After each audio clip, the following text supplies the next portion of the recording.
si Meredith sa muli nilang pagkikita ni Ramir at nasaksihan pa niya ang pag-collapse nito. Labis naman ang kanyang ipinagtataka kung bakit gano'n na lamang ang pag-alala ni Lilith kay Ramir na parang malapit sila sa isa't isa.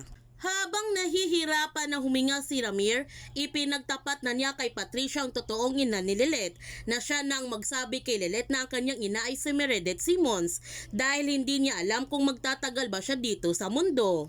Sobrang nagulat naman si Patricia sa kanyang nalaman na si Attorney Meredith pala ang affair ni Ramir noon. Gayunpaman, hindi umalis si Lilith sa ospital para malaman niya kaagad ang kalagayan ng kanyang ama.